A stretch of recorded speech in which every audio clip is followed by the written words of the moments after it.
why and how did fear evolve? Where did fear first come from? Well, let's say that fear is the absence of love. So then your question becomes, why wasn't everything started perfect and there was no point in learning or growing? Basically, you start with entities that need to evolve, right? You start with a chunk of consciousness, and that consciousness now is evolving toward love. In as much as it isn't there yet, the rest is fear. So think of it in that sense. It's not like you have something neutral and then you add fear to it. It's like you have consciousness, and consciousness that is not as evolved as it can be, then defines fear. It's not necessarily a thing, but it's the absence of yes. love, kind of fear. Yes, that'd be a better way to look at it. It's the absence of love, rather than a thing in itself that you catch some way, like a disease. Okay. So it's a blank slate then? It starts as a blank slate and then it kind of gains as it goes along? Well, it starts with a certain potential. I wouldn't say a blank slate. Consciousness has potential, okay, and has the potential to evolve or de-evolve. It can take what it has and de-evolve it, de-evolve itself, become worse, less and less love, more and more fear. So it's like you start somewhere with, what have we defined consciousness? It's a potential that is self-changing, and so on. We have 4 or 5 different things that we say that defines the nature of consciousness, and that's it. And after that, it's a matter of evolution and what direction it goes. Does it decrease its entropy or increase its entropy? Does it evolve positively or negatively? And the positive side is called love. Toward the negative side is called fear. Fear is high entropy and love is low entropy. So it's a potential that can move in various ways. And sometimes it zigzags between those, It's not just a linear separation. So it muddles around doing what it does, trying to grow. And so fear is the opposite end of the evolution. It's the de-evolution. The way to old is the absence of heat, and darkness is the absence of light. Something like that, yes. Yeah. My question has to do with belief. Culturally, I guess, people will always say, or people often say, all you have to do is believe, and if you believe, belief is really important. And I'm wondering, because through the exercise and meditation, you try to get rid of your beliefs and sort of diminish them or whatever in order to be able to have these experiences. I'm wondering what role belief plays. It seems like we can't really totally get rid of it. And, you have to believe in something, don't you? I mean, I'm just curious what role belief comes into play in your theory. Well, belief in general is a problem. And no, you don't have to believe something. You probably want to believe something. Or you may need to believe something. And most of us have a need for belief. And the reason we have a need for belief is that we have a dislike, if you will, for uncertainty. We don't like not knowing. We don't like uncertainty. If things are uncertain, that frightens us because we don't know how they're going to go. It's important to us that if we're going to control things, we need to understand them and be more certain about them. And we don't like the idea of we're not in control. We can't be in control because we're just ignorant and don't know. So what happens is when we get something new, some idea, we don't know what to do with it, we feel obligated to either believe it or disbelieve it. Oh, yeah, I read this in a book, do you believe that? We kind of put ourselves in that believe it or disbelieve it mode because either one solves our problem. If you believe it, okay, then you're done. You disbelieve it, all right, you're done. If you don't know and you're in the middle, now you have a problem, you have uncertainty. And as long as the thing's trivial, then it doesn't matter, the uncertainty's trivial. But when it's really important, like how you should live your life, what's important and what's not, that sort of thing, is there a God or not? All these things that people get wrapped up about as very important questions in their life. What should I do? How should I act? Then leaving it, well, I don't know, is unacceptable. So belief is something that we we want, we need, we kind of cling to those beliefs. The problem with belief is that once you believe something, you no longer are questioning it. You're no longer in a mode to learn about it. You're no longer in a mode to find something else. Once you disbelieve it, same thing. See, both of those lock you out. As soon as you say, oh, here's the way it is, that's what I believe, well, some information comes to you to the contrary, and you dismiss it. You excuse it. You find ways to make it not rub so raw against your belief. You know, you ignore it. We were talking over at the table about science. You know, scientists have a belief in a causal reality. And when the scientific experiment shows that reality isn't like that, they find a way to excuse it. They find a way to justify that result, or they just say, well, something funny happens here and we don't understand it yet. They dismiss it, deny it. So why can't they go on and get a bigger picture? Their belief. They've got a cultural belief in a objective reality being the fundamental reality rather than just a subset of reality. So belief is the problem. The solution is what I call open-minded skepticism. You need to always be open-minded, but you need to always be skeptical. There should be very few things that you ever give a 1 or a 0 to. A 1 is, this is absolutely the way it is, period. Or a 0, this is the way it isn't. So most things should be in the middle. You might say, well, I'm like 99.99% sure that this is a good way to go, but leave yourself a little room for having another thought that comes in and says, well, maybe that really ought to be only 99, and then maybe a few months later, maybe that's really only 85. But you can start reassessing.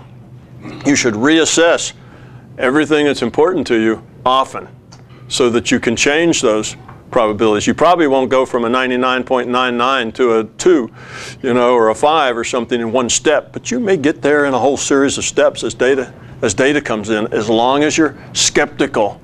Don't ever believe really anything. That doesn't mean you can't strongly think that this is the right way or this is a good thing. And I say that about, I'm talking about the my big toe, theory of everything. Don't believe it. It's not something to believe or disbelieve. It's something to see, how does it fit? How does it suit your life? Does it explain your experience? Does it explain other people's experience? Does it explain the experiments? How good is it? Judge it that way.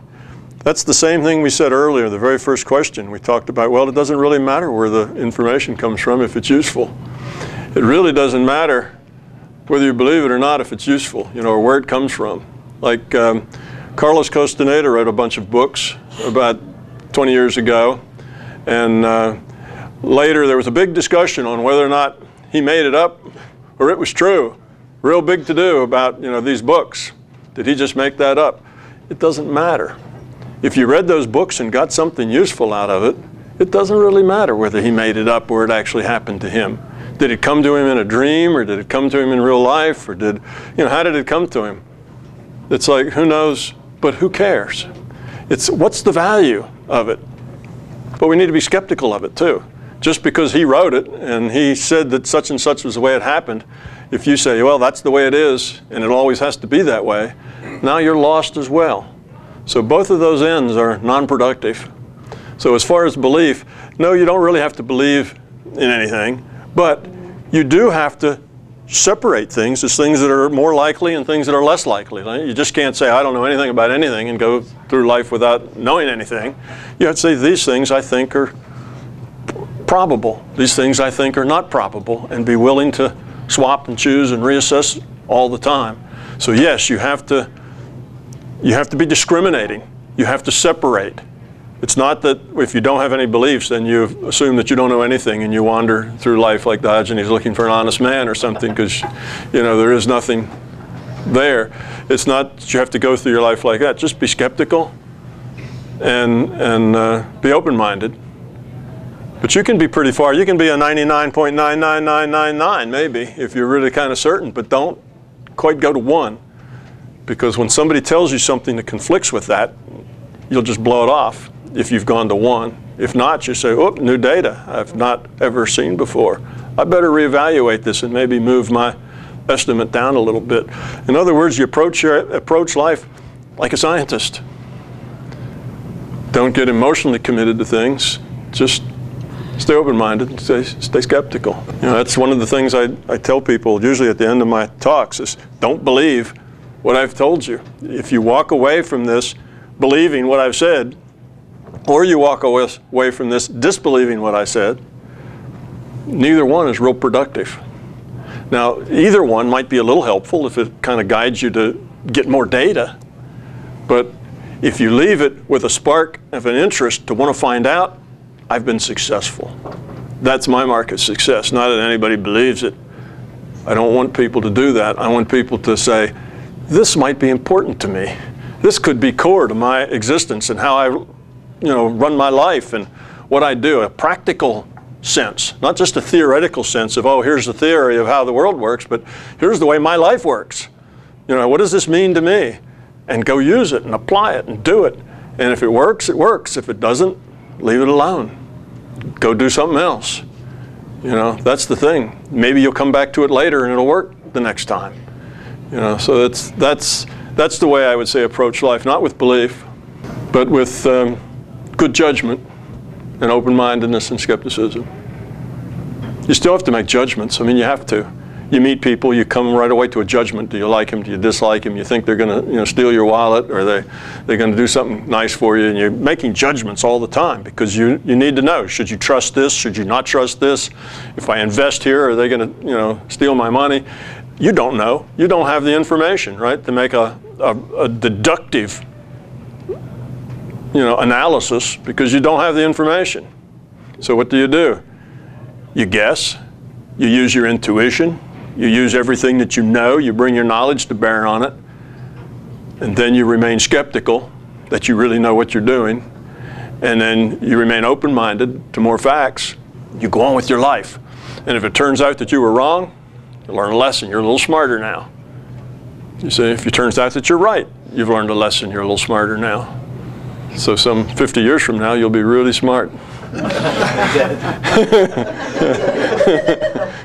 They usually occur at the same time. Yeah. What would be the basis of confidence? Would it be your own intelligence or your own, I guess, awareness? Huh? I mean, upon what would one then base confidence? In other words, confidence, you're not basing, what you're saying is don't base confidence upon any kind of theoretical system, a set of doctrines. Right. Base confidence on your experience.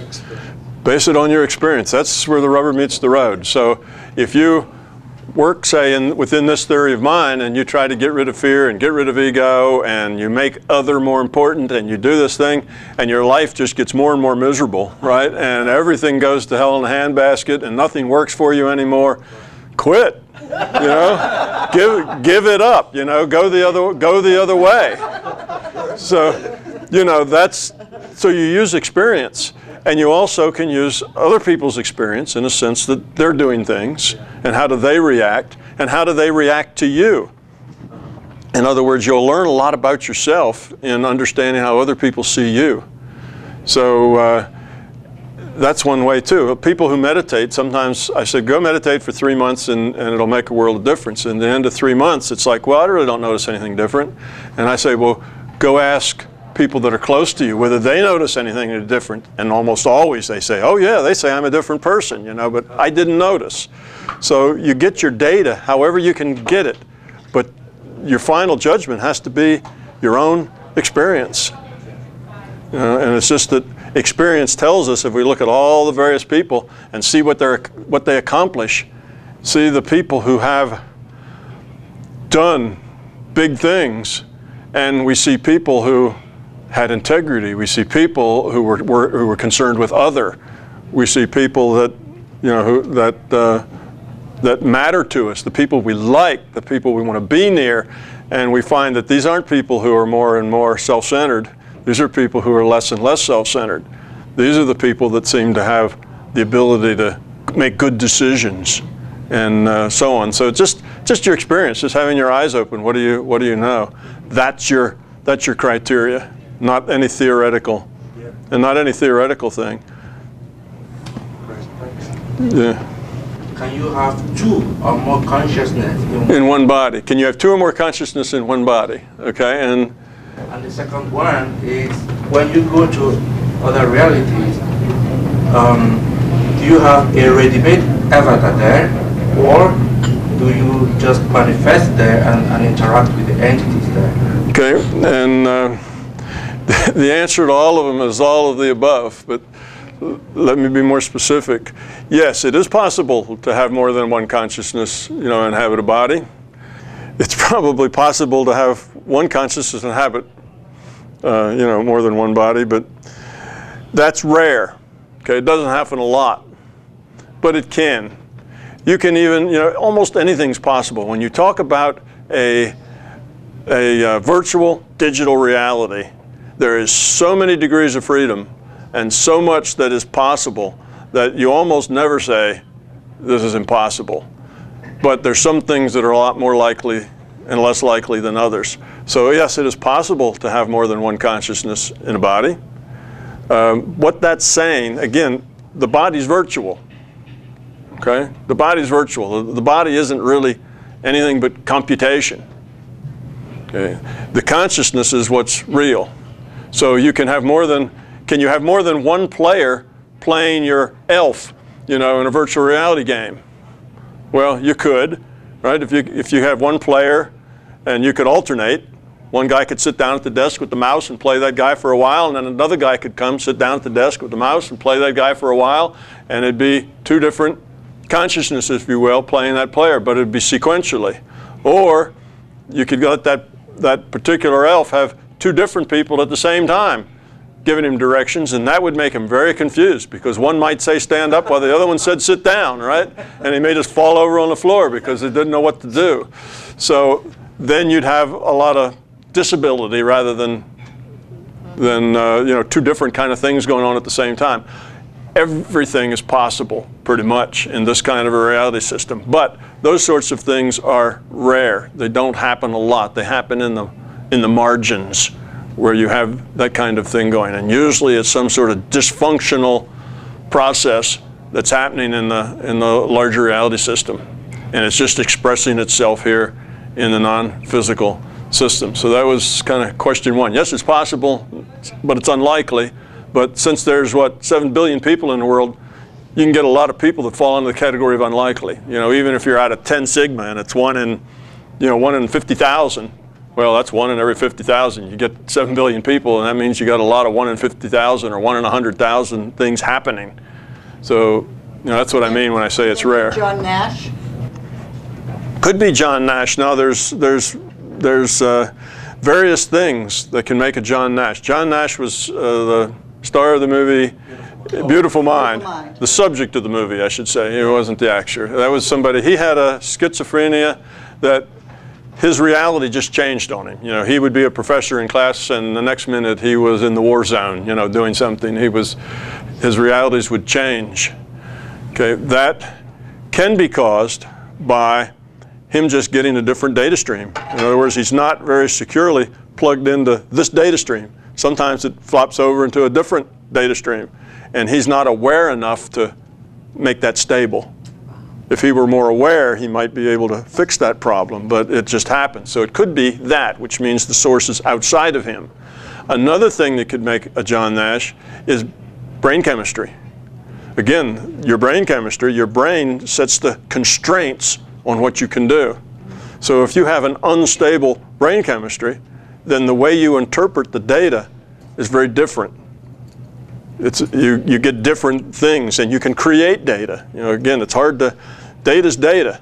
It's impossible to understand the source sometimes. So if it comes out of your imagination or out of a book you read a long time ago or whatever, it's just a matter of different sources of data. So it could be brain chemistry that is causing that problem. So there's physiological reasons, there could be non-physical reasons, and it could be some and pieces of both. It's hard to say. But again, most of that happens in the margins. It doesn't. It's not a life of most of us, but it does happen to some of us. And your second question? When you go to the other reality, Ah. do you think, do you have a ready-made avatar there, a ready-made body that you take on, or do you just manifest there and interact with the entities there? Okay, there's generally two ways to do that. Usually there is not a body just waiting for you. It's not a vehicle that's kind of on hold, you know, standing in a corner in a coma or something, and then you pick them up. That doesn't usually work that way. The way it typically works, I go to another reality frame, I have a choice. And the two choices I have, interact just mentally, if you will. I can interact in a spirit form, kind of, you know, so you can communicate with other people, you can give them messages, you can get messages back, you can interact in a non-physical sense. And then the other way is you just manifest a body there. You take on a body. The way you manifest the body, it's not that you have to build up some kind of physical thing and, you know, fill the veins with blood and do all of that. You just put that in the data stream. That just suddenly becomes part of the data stream in that multiplayer game. So you can do that and then interact physically with those people in that physical reality, in that virtual reality. But there are some constraints that come along with it. You can't just do whatever you want, you know, whenever you want to. There are constraints. I have been allowed to do that some in some different realities, but I've always had the understanding that you need to not cause any trouble. You need to keep a low profile. You need to be a little careful about, you know, what you do and who you do it to. You don't want to go in and, you know, start making changes and you know, you don't want to root around in somebody else's game, right, and make a mess. Typically if you go there for a particular reason, you have a mission, if you will, something you're trying to accomplish, you stay focused on that and keeping a low profile. If you're going there as a tourist, you know, just to look around, just to explore, just to see what the other reality is like, then your entrance has to be someplace where it doesn't create a stir.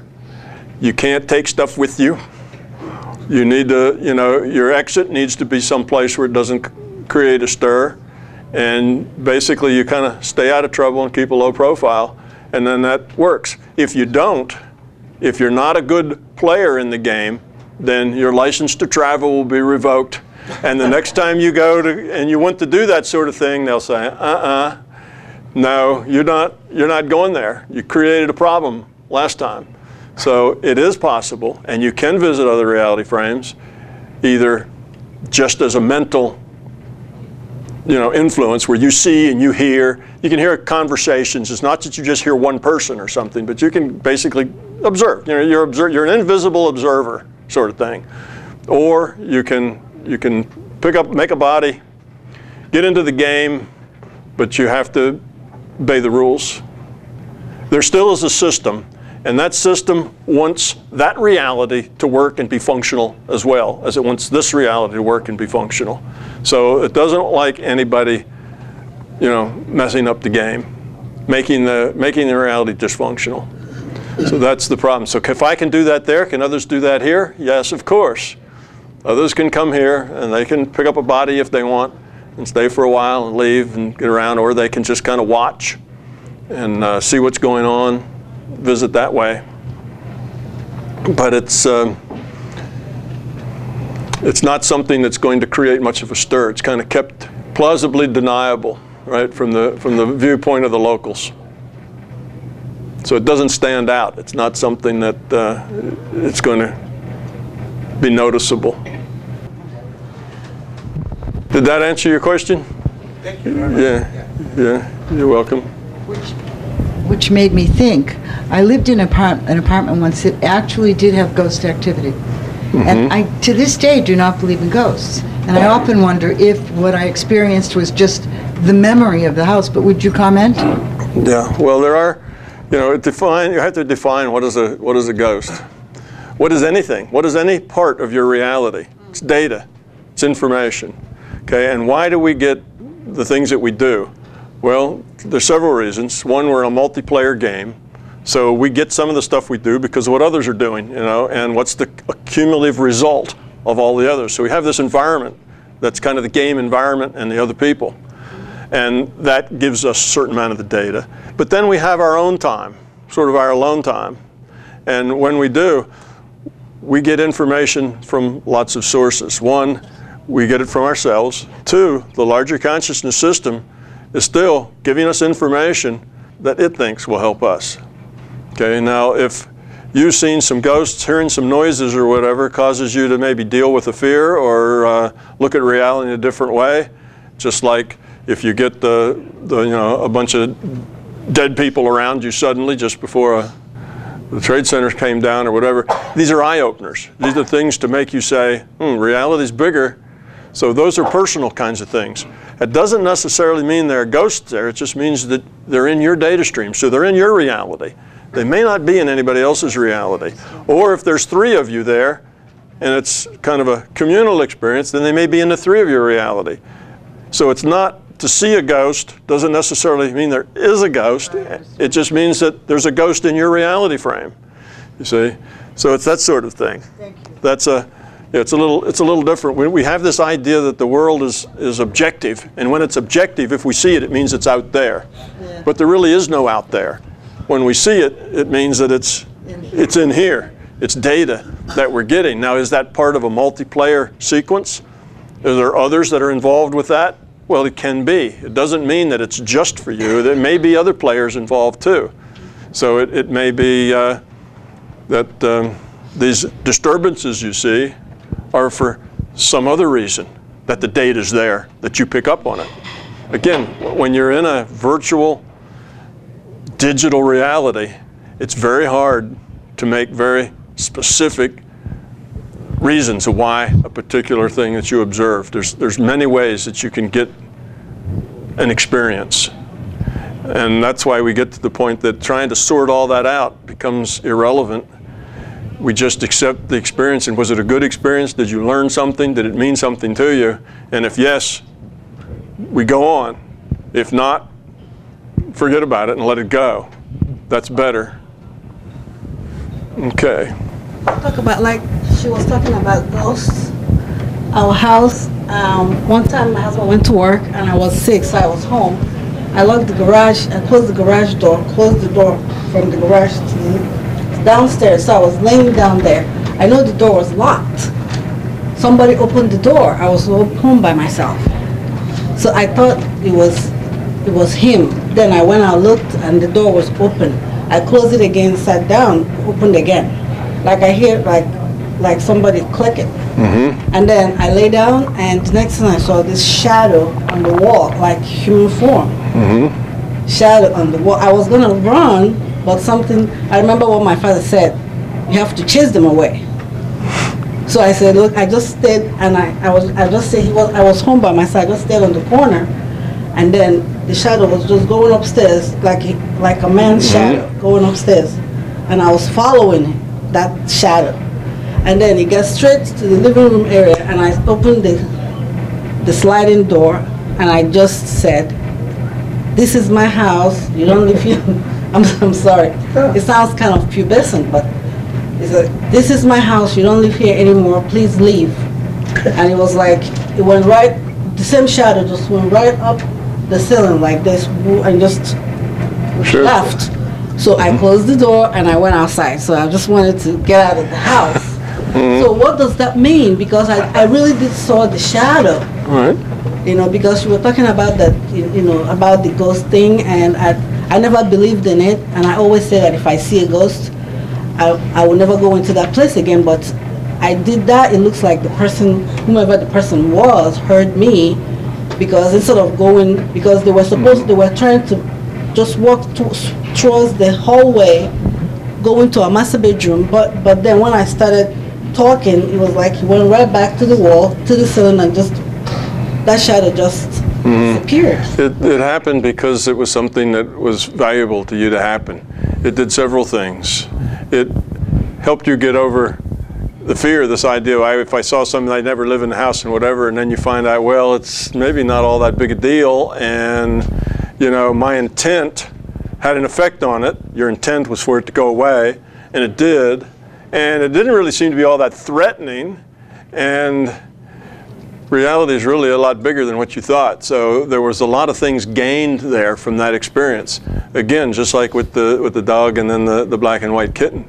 It's experience that is valuable to you, helps you grow up and see the world in a bigger place. The only problem you have with it is you don't know how to interpret it. You see, you don't have any structure within to make sense of it. So it's this crazy thing that happened that's just a little scary because it's crazy and you don't know, did I make all this up? Did I dream it?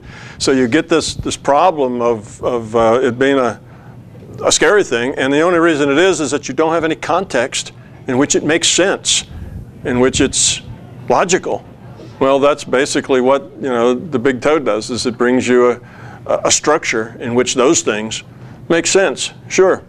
Ghost doesn't exist. Like some people, I read sometimes where people see ghosts in the cemetery, or they see somebody that they know and they kind of disappear. But you have to remember, just like this physical reality, what they see is the data they get.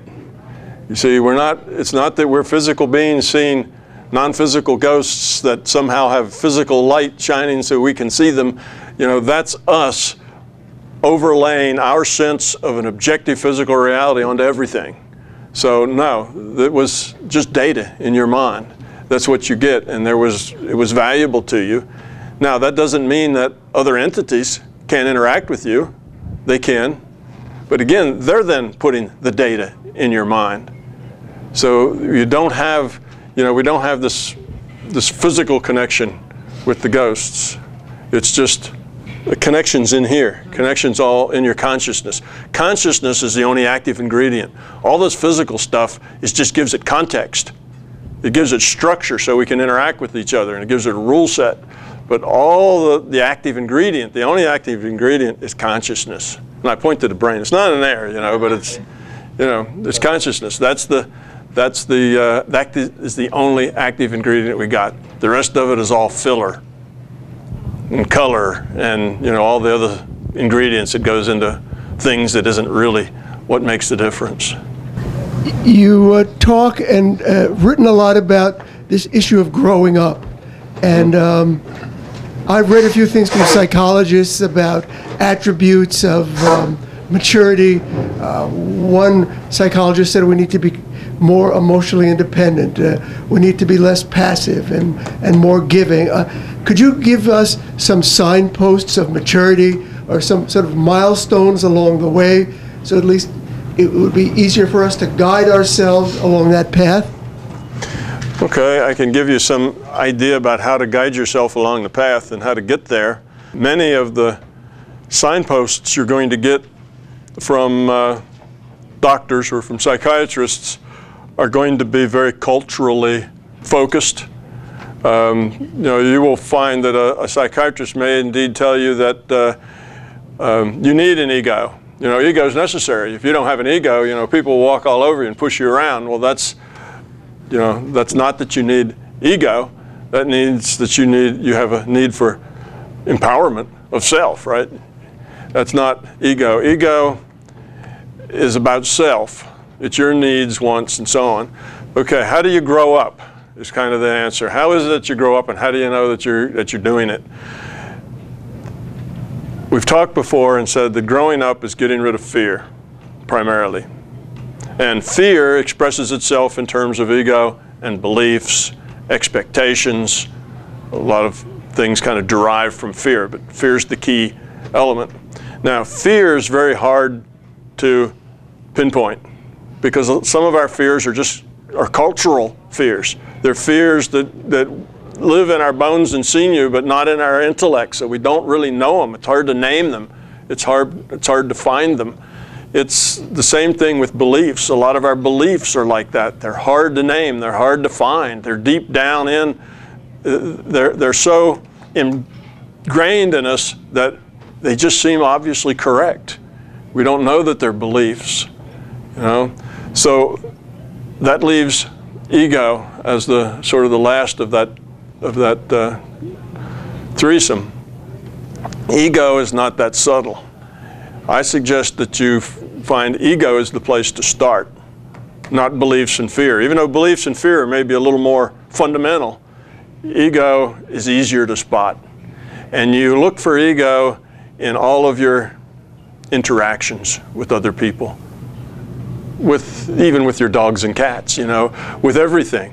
When you interact, how do you interact? Look for the motivation.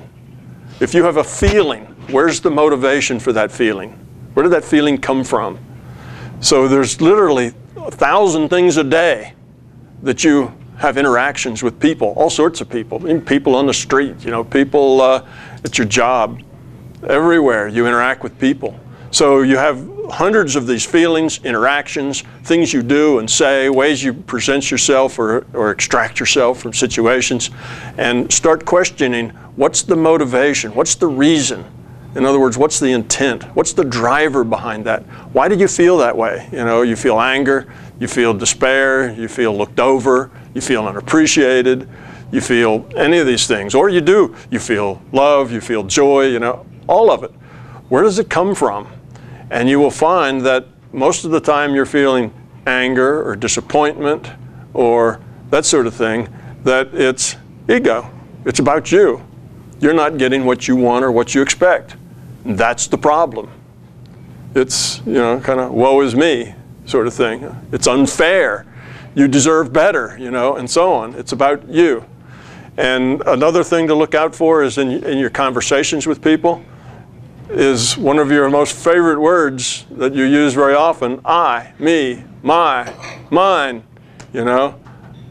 When you have a talk with somebody, is it I did this, I did that, you know, or is it, well, how, you know, what have you done and where are you going and this sort of thing.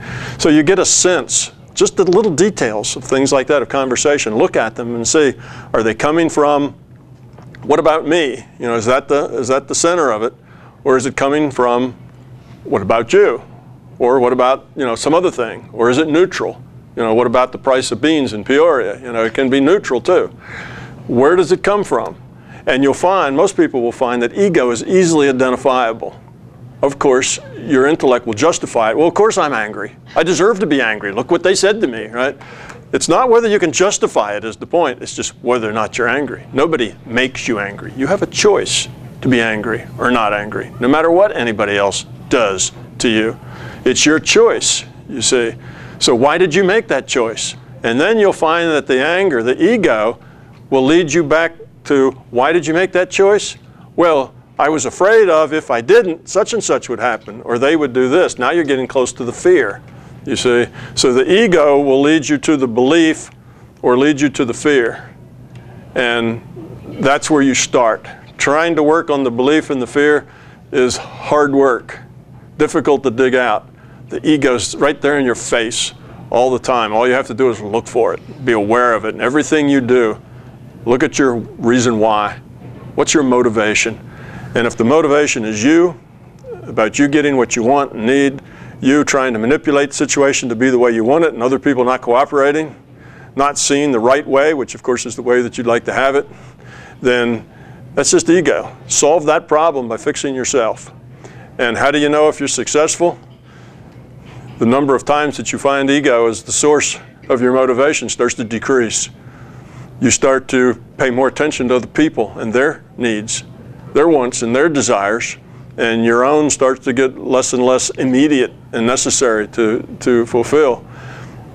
You find you get rewards and you get fulfillment and you get pleasure from being useful to other people, from helping them out, from doing a good job, from, you know, from just doing good quality work, necessarily than from getting the praise that you think you deserve but never get.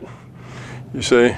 So what happens is that you're successful when your life gets a lot better and there's less and less and less of that ego in it, which means there's less and less of that fear in it, because the ego leads you to the fear. The fear is what you have to get rid of. Why are you afraid that you're not getting the, you know, the kudos that you think you should get? Why does that bother you? What's the point? Is it the promotion? Is it the, you know, what is it? And find out what it is, and then what are you afraid of?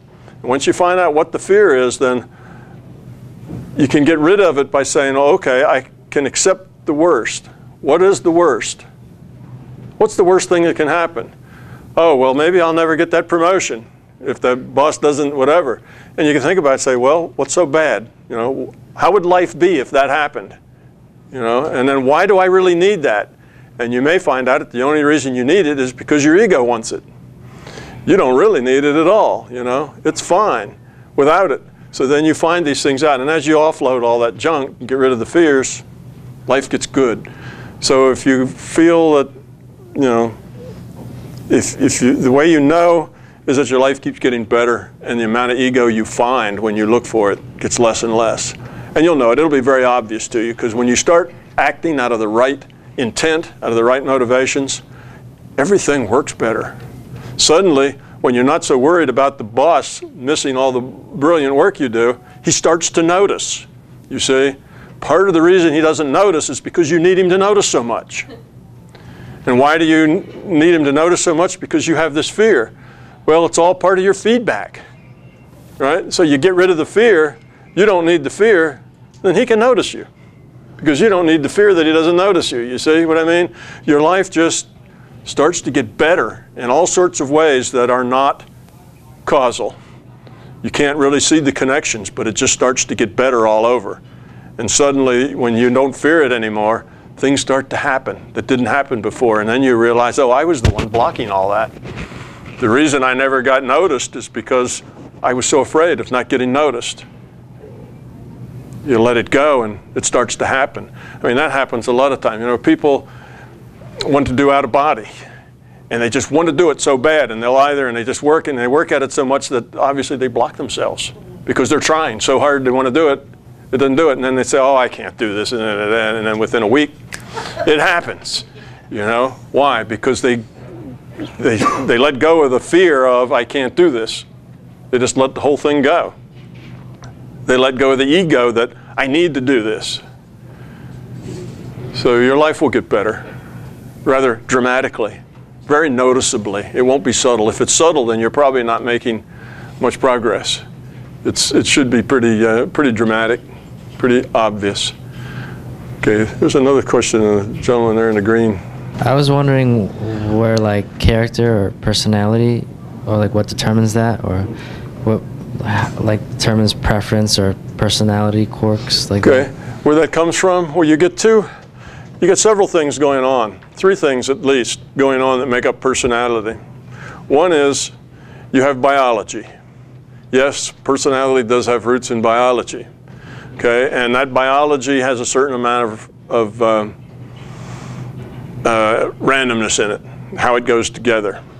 Personality has to do with brain chemistry. You know, when I say biology, it has to do with male or female. It has to do with your physical system. So that's one thing. Secondly, is that personality has to do with your environment. So you have the innate, the genetic part. Personality has to do with, in your experience, what works and what doesn't work, right? If you, depends on how you are. So you make adjustments to get things the way you want them. Most people do. So let's say you are very insecure and you think nobody likes you. So you develop a personality of a bully. Okay, so you start to get big, and I don't need anybody, I'm in charge, and you start pushing other people around, and that all starts from the idea that you feel that you're not very much and nobody will like you and so on.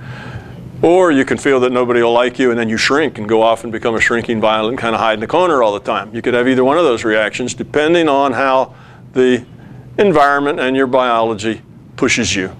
And then the third thing that makes it is your consciousness.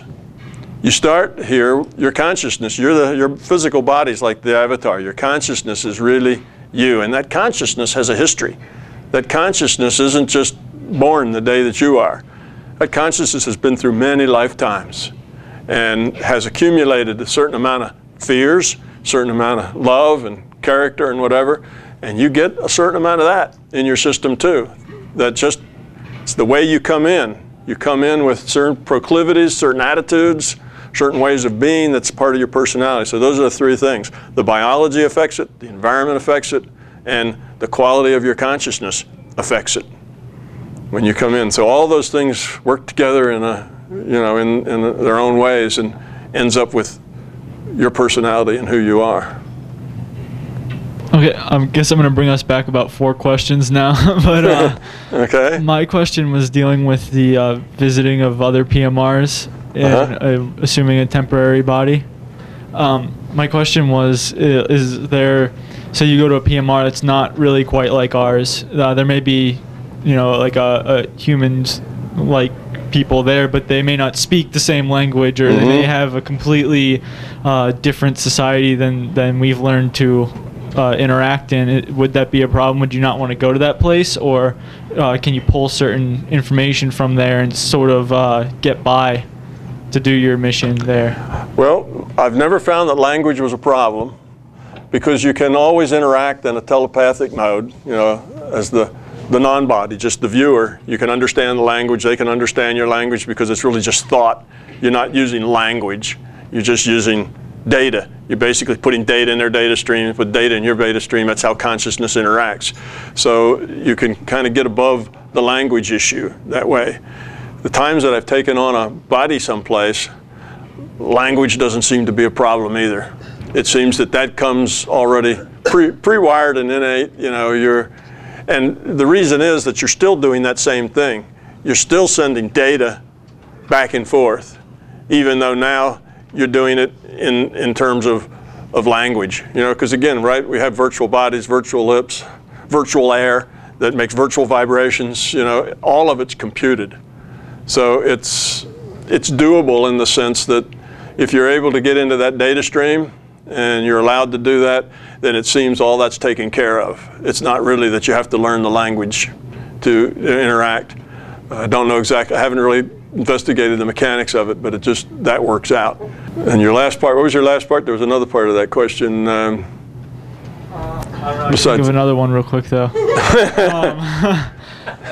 This one's kind of like a, could you do this sort of thing? And you could obviously assume a temporary here as well, like you said, as long as you don't make a dramatic entrance or exit to ruin it for everyone else that happens to be watching. But could you investigate that in terms of, like, do you actually affect the actualized reality when you assume a temporary somewhere else, or here? Could I, you know, or you or whoever else is going to do it, go to some remote location in the woods that only you know and carve a series of numbers in the tree and go back and verify it?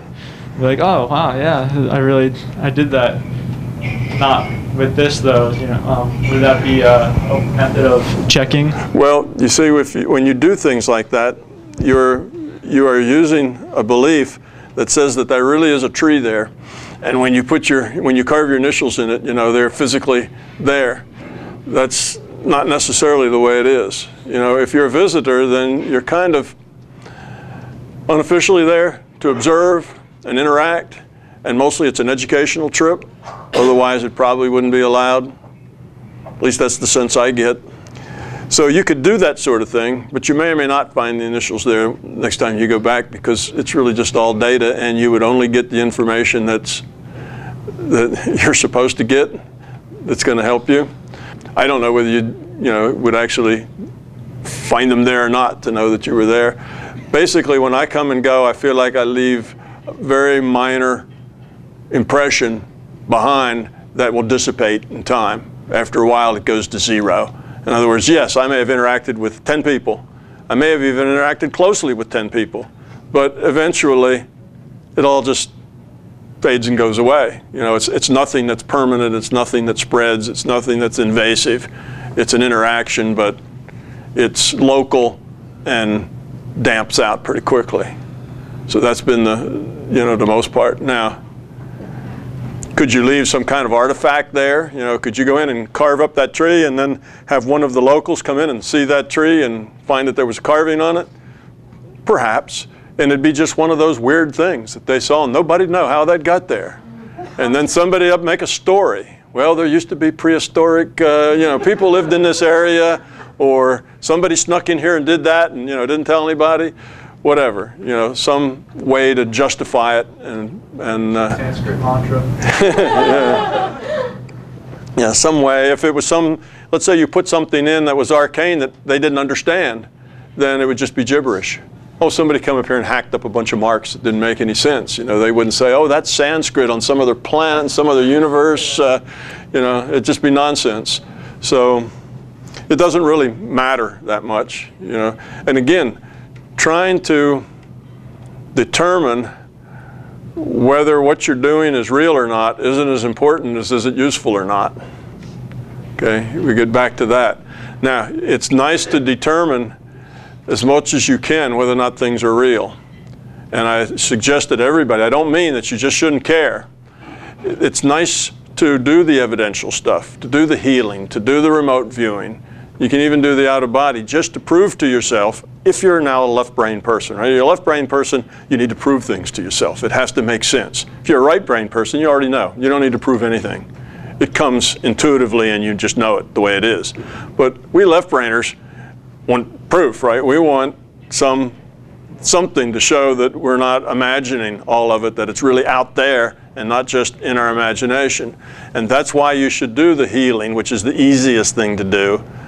Do the remote viewing, which is probably the next easiest thing to do, and then do the out-of-body, where you collect data. I don't mean going out to locale 2 or 3 that's out in the netherworld, but just going to some place and looking around, seeing what's going on, and then determining whether that was going on at that time or not, you know, which is pretty much the same as remote viewing, right? It's very, very similar sort of thing.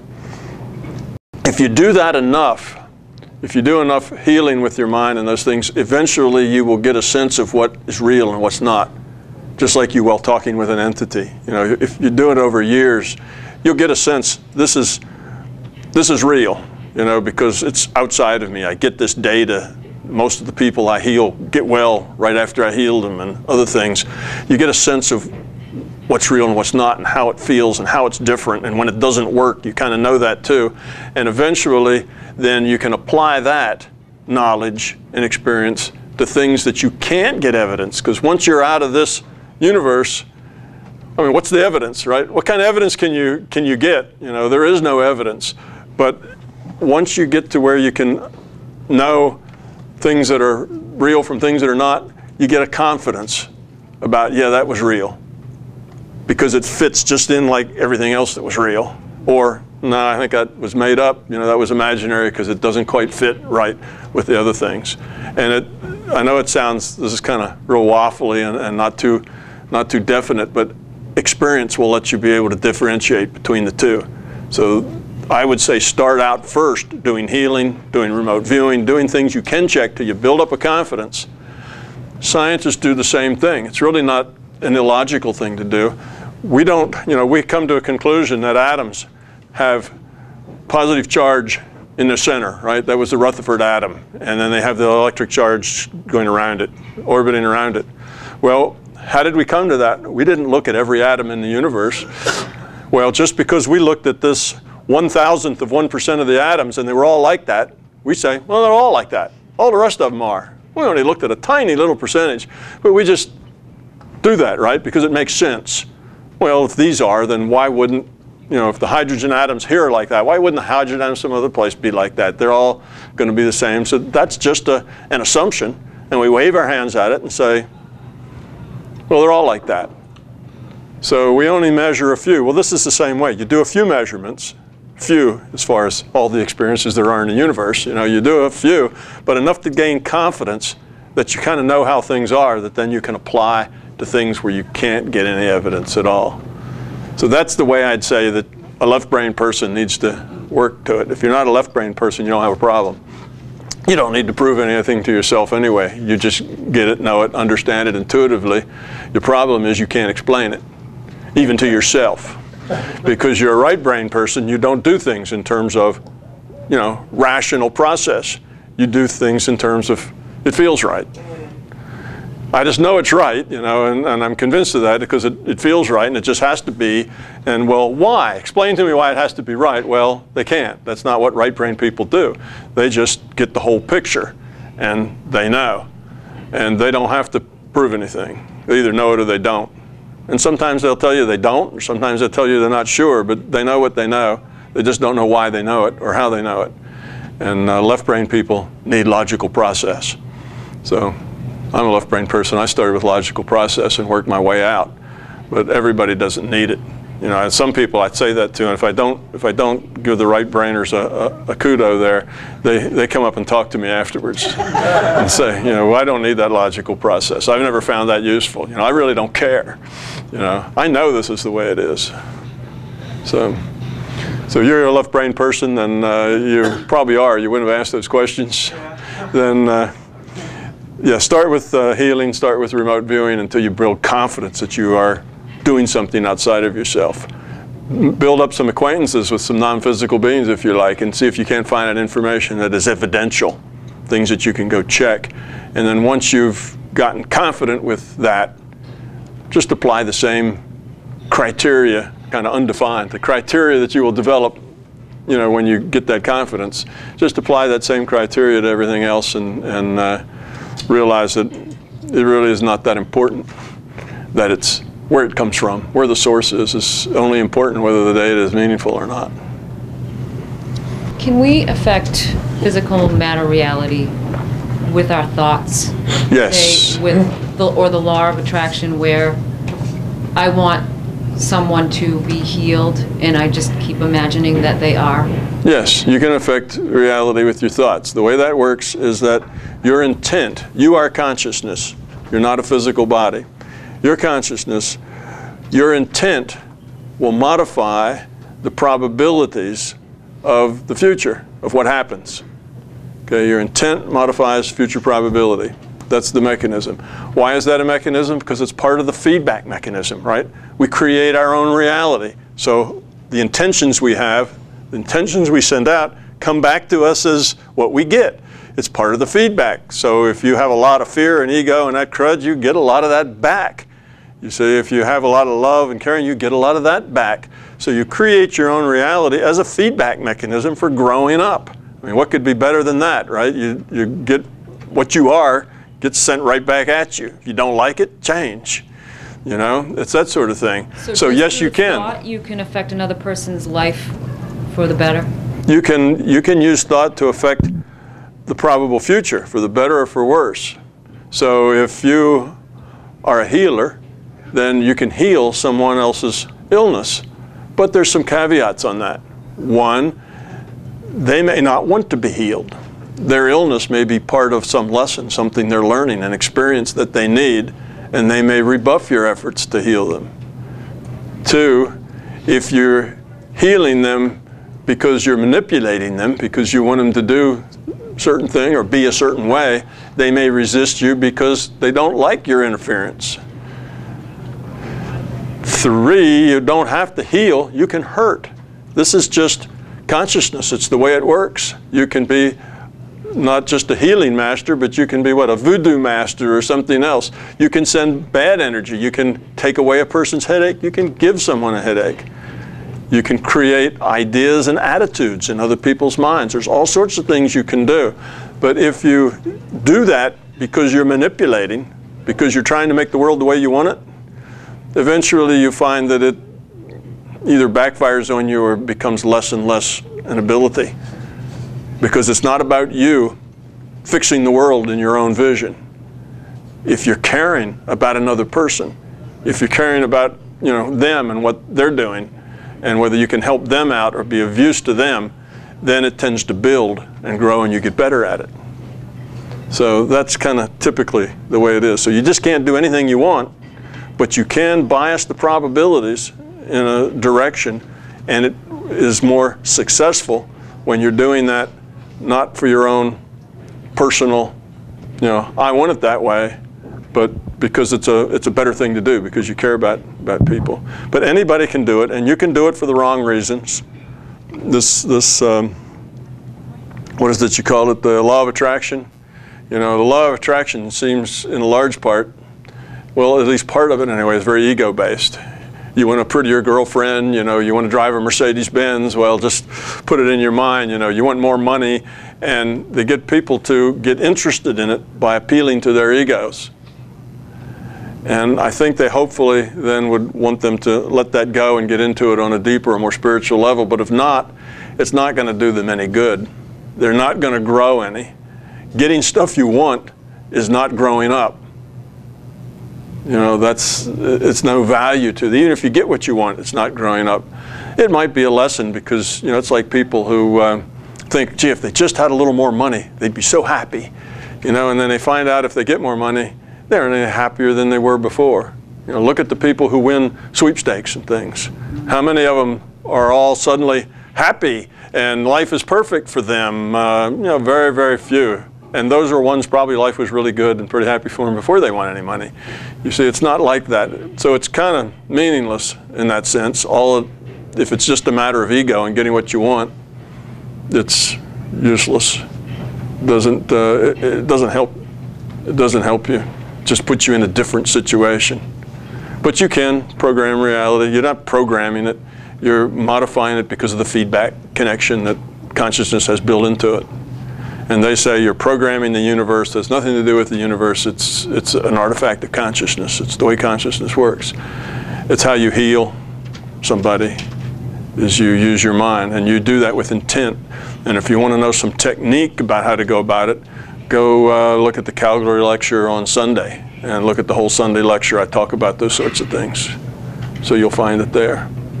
But yes, you can hurt. You can help. You can modify things. But if it's a result of your ego, it will be de-evolving. Trying to manipulate the world to make it the way you want it is not the way to apply that. Consequently, the people who have the most ability to change future probability are probably the people who do it the least. There's really no point. Things are pretty much the way they ought to be. Everybody's in a process and getting their own feedback for their own lessons, and there's really not a lot that you need to do to get into that and manipulate it. Once you give up making the world the way you want it in your own image, then there's no point really in making a lot of changes. And sometimes though you can help out. I'm not saying that there's no point to ever healing anyone. There is. It's good to be helpful, but you'll know that with practice what's being helpful and what's not. And most of the time you'll realize that it's not really a whole lot of help. And sometimes it is, and you work real hard on those. Mm-hmm.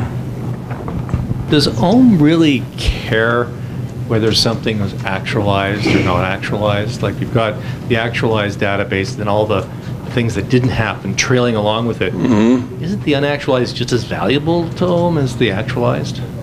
The unactualized is just as valuable. I don't understand, or explain to me why it wouldn't be just as valuable. Yeah, it is just as valuable. It's all part of the database. In other words, we have the actualized history, and that's what we did, and the unactualized history, and that's what we could have done but didn't. And all of that is in the database, in this larger consciousness system, and it's all important. The unactualized database is very important as a learning tool. The unactualized database lets you do what-if analysis. What-if analysis is very interesting if you're trying to make the most out of your incarnation, out of your experience packet.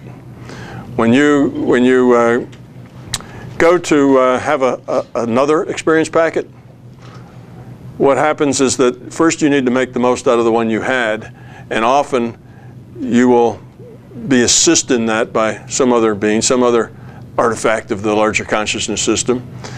And if you have beliefs about the way things were, you can check them out. In other words, somebody, you'll say, well, I'd like to do such and such my next incarnation. Here's my weak points. I think I'd work on that. And they may say, well, yeah, that's something, but it's your anger management problem that's really been your problem. And you say, anger management? I don't have any anger management problem. Those people were jerks. I deserve to be angry. Anybody would be angry there, and so on. So you get to look at some of the things that happened. And then you said, yeah, but that was the thing right there. That's what started off. I would never have done that except for that. Well, now you get to look at things that didn't happen, but could have, and you roll down that and find out it really didn't make any difference, that it was your problem, not somebody else's. It wasn't somebody else that created that issue. It was an issue of yours. So that database is used to help you. It's used against you. It's used against you. It's used to help you.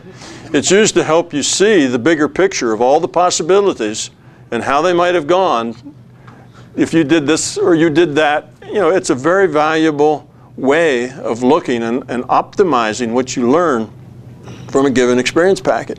And you don't have to wait to transition to get that. You can get in that right now. And you can get into that database and you can look at, well, what if that happened? What if this happened? And you're in that non-actualized database and you can see how that might have been different.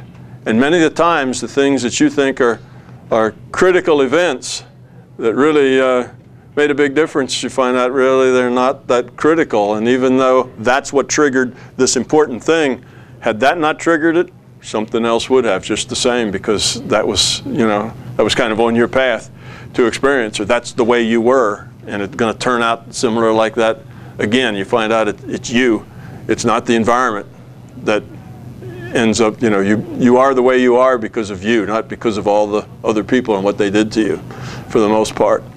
So it is valuable. So we keep all that information is kept, both all the databases.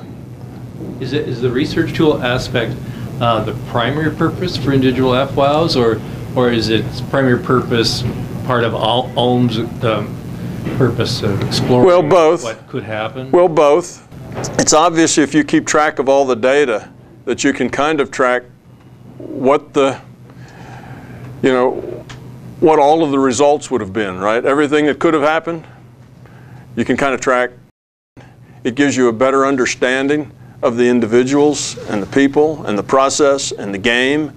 And I suspect that the larger conscious system has done that, and that's why we're in the game we're in, because it's been optimized based on the data.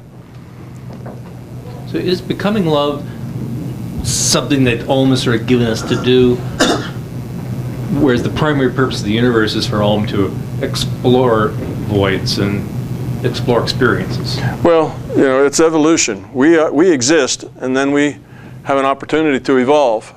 You know, was becoming an amphibian, you know, the purpose that Ulm gave the fish to do, you know, when they were evolving and finding legs? Well, sort of, because they were given to expansion, right? More food on the shore than there was in the water, so let's grow some legs and crawl out on the water. It wasn't done intellectually, but the situation kind of drives itself. So the larger consciousness system is such that you know, our part of it is to flourish, is to grow, is to become love. It's just what we do. It's not so much that we're given the mandate and some kind of intellectual thing. It's just the system is like that. And if you don't, then it gets worse. It gets unpleasant. It's a nastier place to live and hang out, and it's not good for you or anybody else. So it's the same, you know, evolution's open-ended. Evolution really doesn't have a goal per se. Nobody set the goal that evolution is eventually going to end up in a horse or a man. It just happens. So, and it happens because individual entities are trying to improve upon what they have. Because they have this, if they're conscious, they have this ability to say, oh, this is better than it was, or this is worse than it was, and therefore they go with what's better, let go with what's not. If some kind of evolutionary branch no longer is viable, it disappears. So it all just kind of takes care of itself. It's a natural thing. It's not really we're given the goal. That's one way to say it. That's a metaphor, right? We all have the goal to become love, but it's not so much that we've written a contract with the larger conscious system and this is our job. It's just the nature of things. It's the way it is. Evolve or de-evolve, evolve or die. So we evolve. So we become new individuated fragments, and we move from kind of a state of new individuation in an unempathetic state, high entropy state. And we move toward, ultimately toward low entropy, high empathy. Mm-hmm. And that's sort of what we get through it, and that's our feedback and our focus. What does Ulm get out of that? Because, I mean, Ulm probably has already got the love stuff figured out. What he gets out of that is that we're part of it. We're part of that larger system. So as any part of it improves, the whole improves. Okay, so if you're one piece of that system, as you improve yourself personally, the whole system has a little lower entropy because your part of it just decreased its entropy.